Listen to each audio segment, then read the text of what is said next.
everyone to News 9's Page 3. Like we have promised you that we are going to be serving you entertainment every weekend. Here we are, serving our promise. And first up in the dish is Nostalgia Nuggets.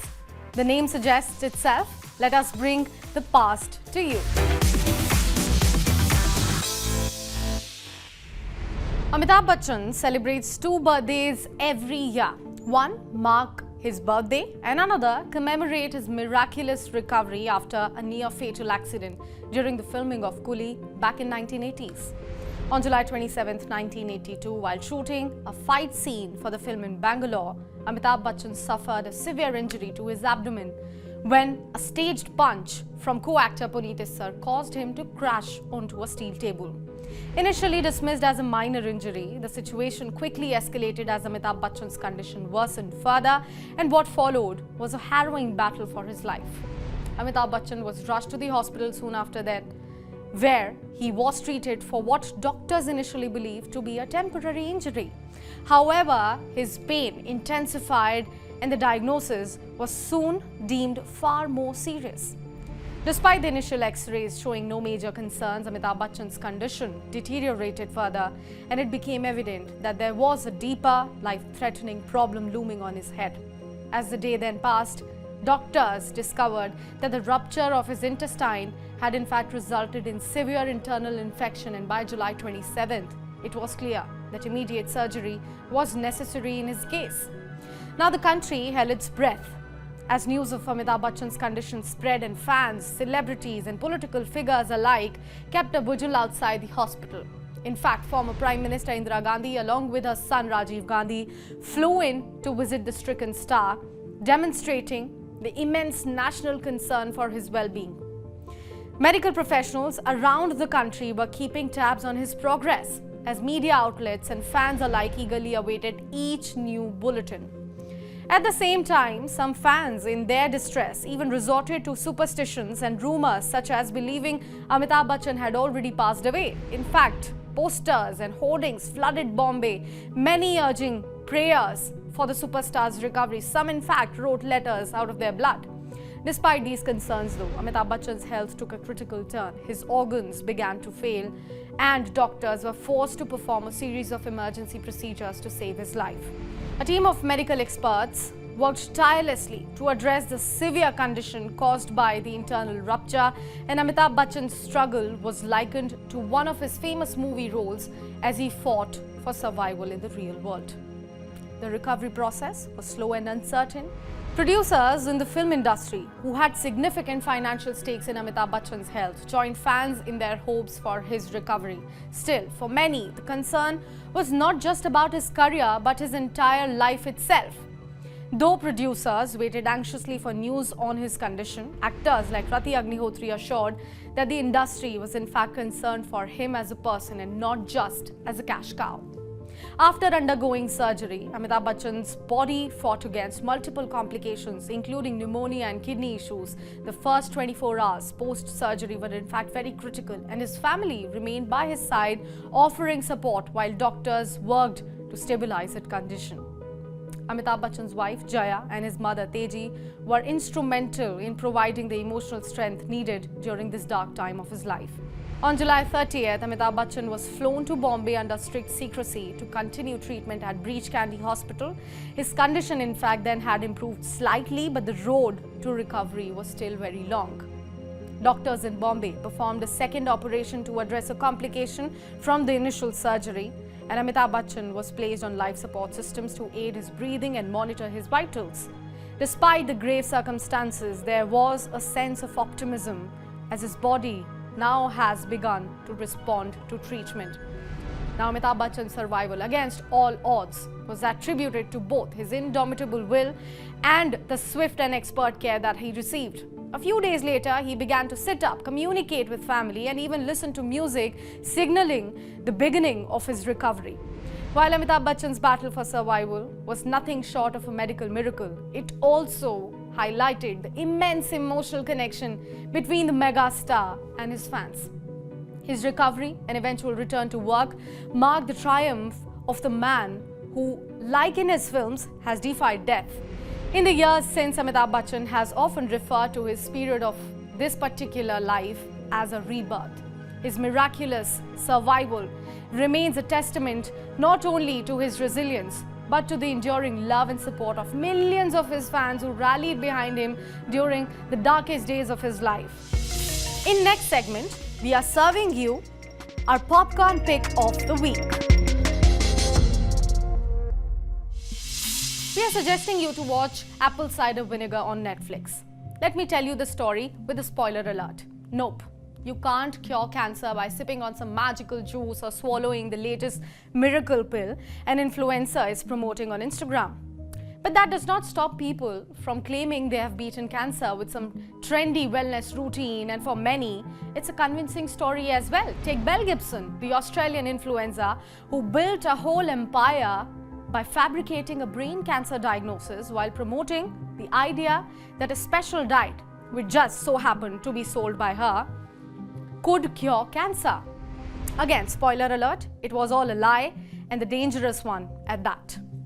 This tale of deception and greed is hardly surprising in an age where the latest health cure pops up on every Instagram feed, but Apple Cider Vinegar on Netflix, yes, the quirky title is real, dives deep into the scam in a way that feels alarmingly relatable.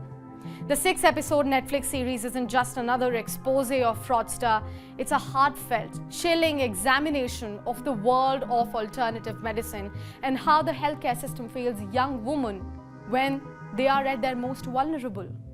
Even if you don't know anything about Mel Gibson or the Australian wellness scene, Vinegar does not require any background knowledge, though you might find yourself Googling after watching this particular limited series on Netflix. The show in fact jumps back and forth in time to tell the story of Mel Gibson tracing a rise from a delusioned young mom working a dead-end job to a wealthy lifestyle influencer built on the false premise of a cancer diagnosis. She in fact mastered Instagram before most of the people even knew what it was, using it to sell an image of health and wellness to millions of her followers.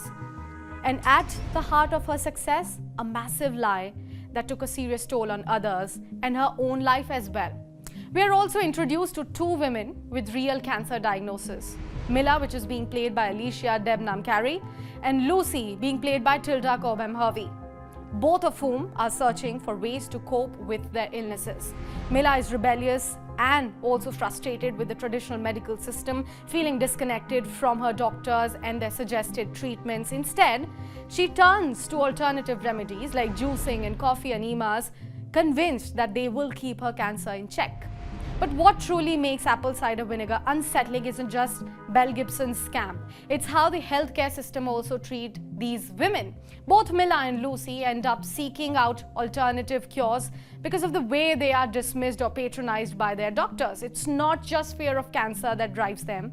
It's the feeling of being spoken down and not taken seriously as well. At one point, in fact, Mila is told by a panel of male doctors that her only option is to amputate her arm, an option that seems to offer no empathy, just cold clinical detachment. Apple Cider Vinegar does not try to sugarcoat it. The alternative treatments that Mel Gibson and Mila advocate for don't work at all.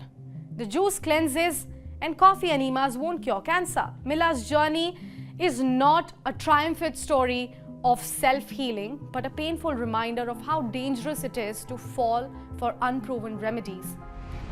What sets Apple Cider Vinegar apart, though, is its cast and their nuanced performances. Caitlin Dever's portrayal of Belle is a masterclass in complexity. She captures the manipulative yet deeply broken sides of Mel Gibson, making her more than just a villain.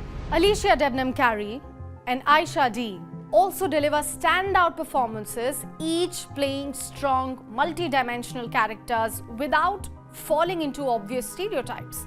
The chemistry between the actors makes the series feel more grounded in real emotion rather than just a spectacle of a mega scandal. At its core, Apple Cider Vinegar isn't just about a social media scammer. It's a poignant warning about the dangers of rejecting science in favor of hope and desperation. It's a stark reminder of how easily people can be swayed by the promises of miracle cures when they feel overlooked by the very system that's supposed to help them. Now it's time for the entertainment buffet where we bring you the top headlines of the week. Here we go.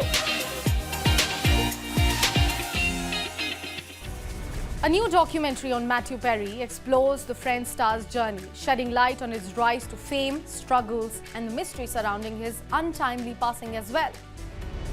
On the occasion of producer Sajid Nadiadwala's birthday, Salman Khan has shared a brand new poster for his much-anticipated film Sikandar. Actor Prateek Babbar recently married his longtime girlfriend Priya Banerjee in an intimate ceremony held at his late mother Smita Patel's residence in Mumbai.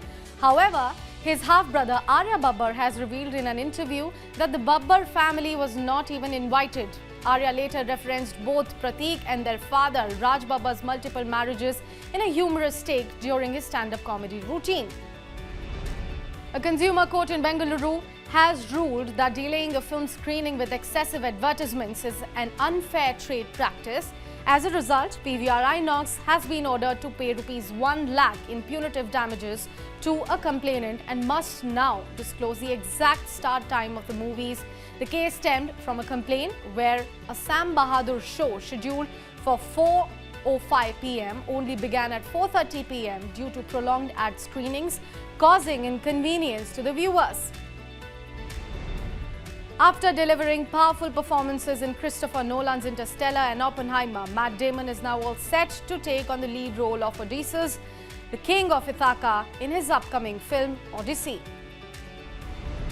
Singer Anuv Jain has officially tied the knot with his long-time non-celebrity girlfriend. The artist shared his first wedding pictures on social media, delighting his fans. Actor R. Madhavan is set to portray the renowned inventor and engineer G.D. Naidu in a new biopic titled GDN. The film, directed by Krishna Kumar Ramakumar, will be produced by Vijay Moolan's Varghese Moolan Pictures in collaboration with Madhavan's Sarita Madhavan's Tricolor Films. South Korean actress Kim Seo-Ron was found dead at her Seoul residence at the age of 24, with authorities now confirming suicide as the cause. Her family has now spoken out, revealing that she had been struggling with severe emotional distress following the release of critical videos by a YouTuber. During her funeral, her father addressed the media, accusing the content creator of worsening her suffering by criticizing her for sharing wedding-themed images on social media.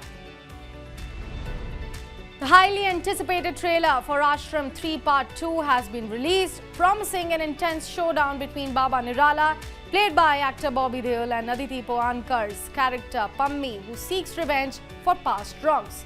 The trailer has already generated excitement among the viewers, and Bobby Deol's grand entrance at the launch event was a major highlight.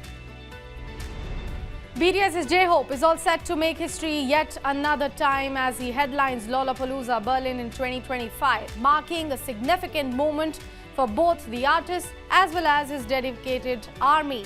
Following the announcement, fans flooded social media with excitement, celebrating BTS's long-awaited return to Berlin. And last but not the least, time to serve you the crispy chats of the week. This week, we spoke to Boman Irani for his recently released The Mehta Boys and, of course, his directorial debut. Listen to what he has to say to News 9's Page 3. So I'm so curious about The Mehta Boys. Please tell us more. Sakshi, thank you very much. You're very sweet the way. Even I've been waiting for very long. First up, this is going to be your directorial debut. So I'm pretty curious, how do you feel as a director? Because we have seen you in front of the cameras. Again, we will see you in front of the cameras. But how is the journey behind the cameras?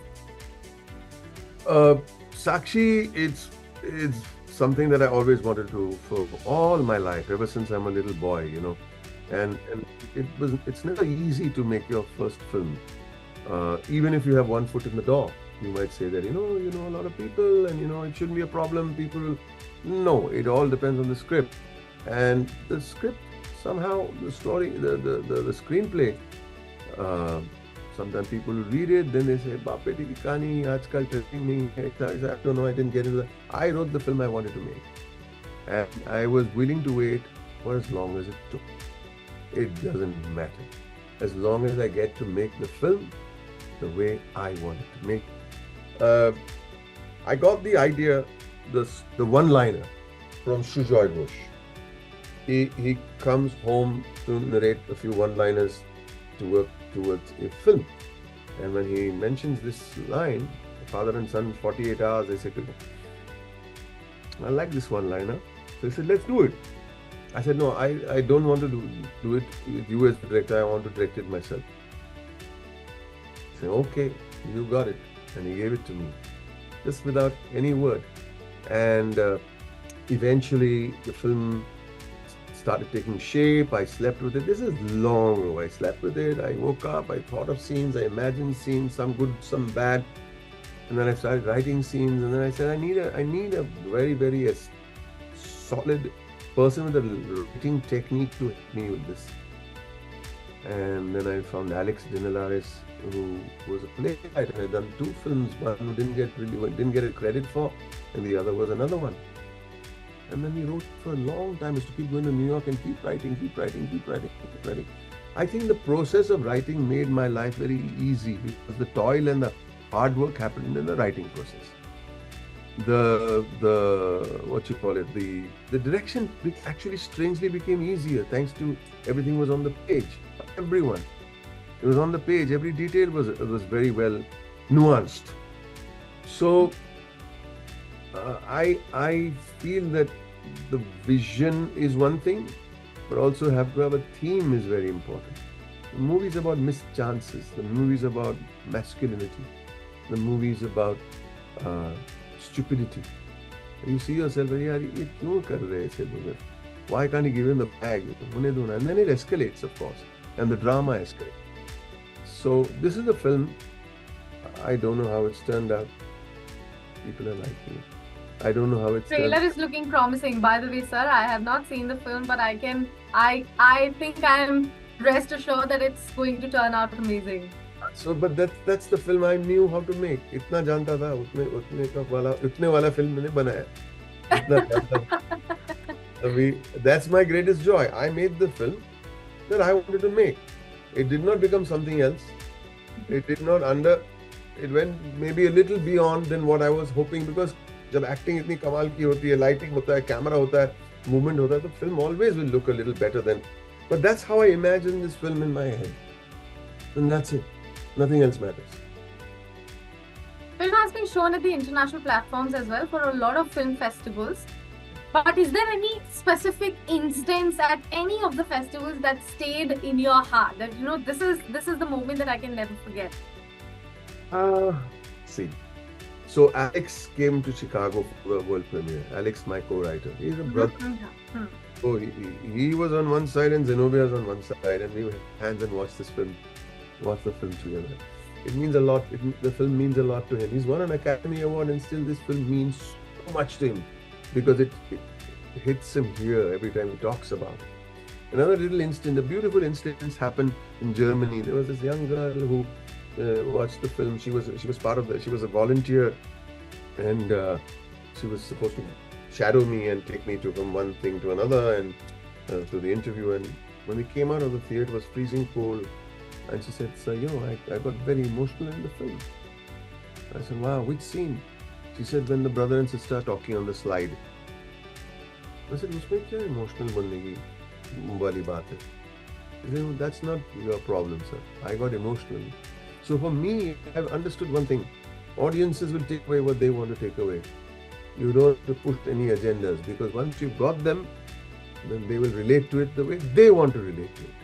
And it was, so for me, it was a moment that stuck with me to say, a scene does not have to have high octane emotionality for people to feel emotional. Very interestingly, since you have pointed out that you don't have to tell the audience, you don't have to push any agenda, they will pick up what they have to. But as a director and as an actor for the film, what would you want, any specific things in the film that you would want your audience to pick up? Audience is picking up the nuances, and I'm very happy. I am not telling the audience to pick up something. They're picking it up themselves.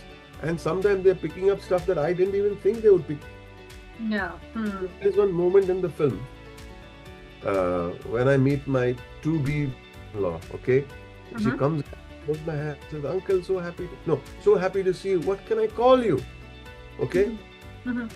Should I call you uncle or? So I say, Shiv. The audience starts laughing. They tell me, "Kyun has rahe log?" Then I ask, why are you laughing so heartily? He said, trying to be cool. Yeah, he's trying to be cool. He's trying to be one of those cool fathers because his son doesn't think he's cool.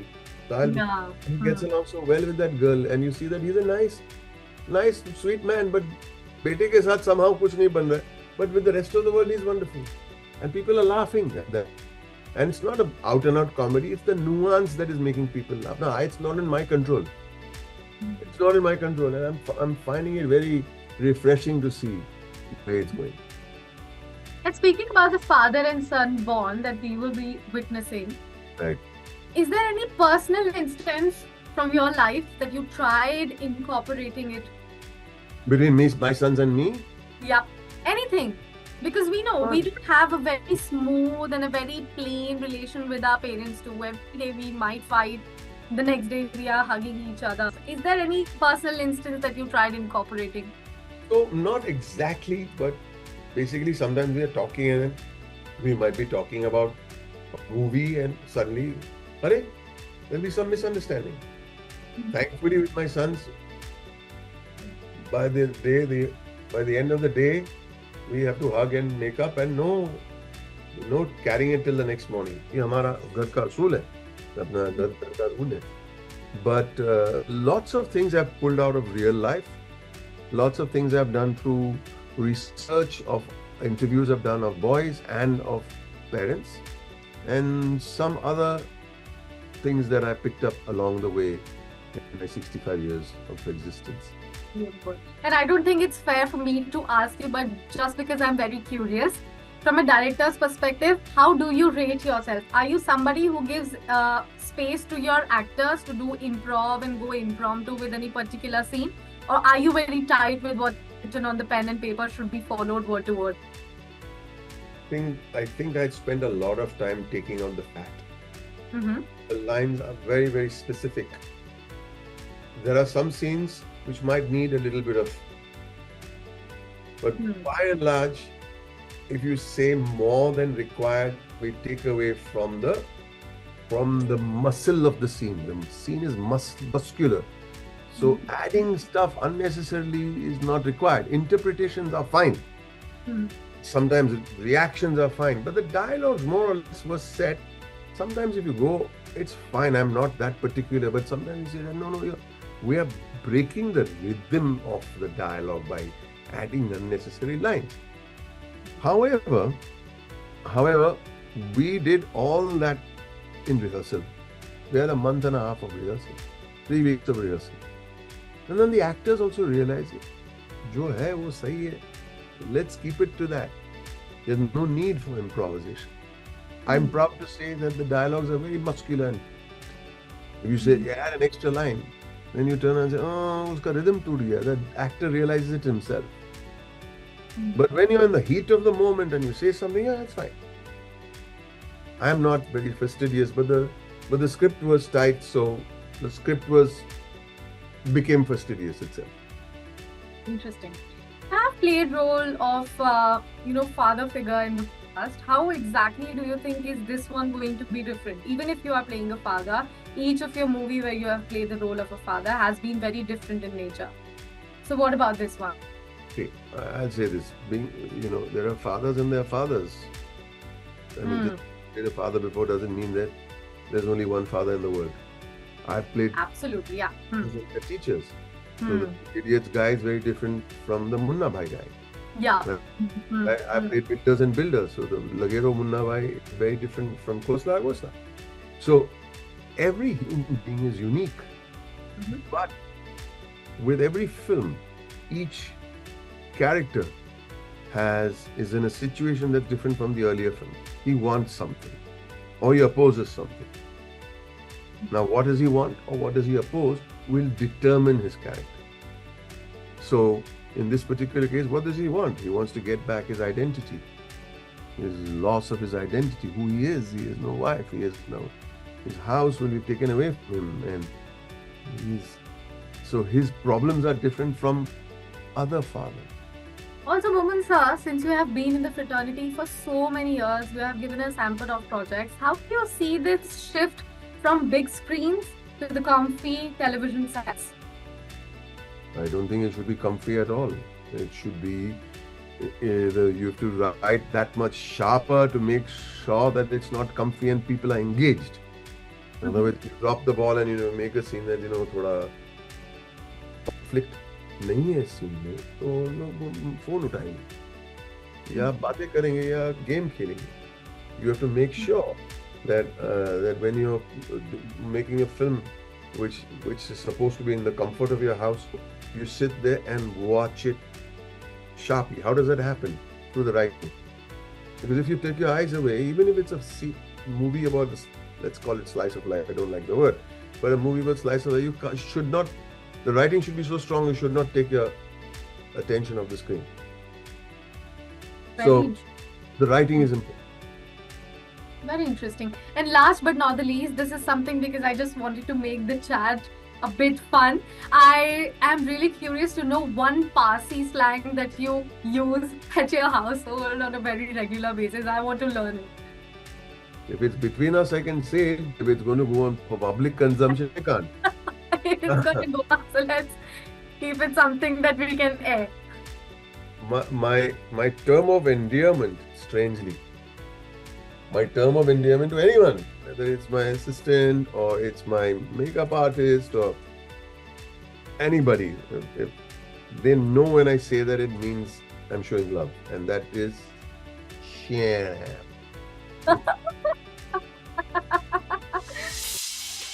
With that, we have reached the end of this weekend episode. But do stay tuned to News 9. We'll come back with another episode of Page 3, serving you, of course, the latest from the entertainment arena. Goodbye. Adios.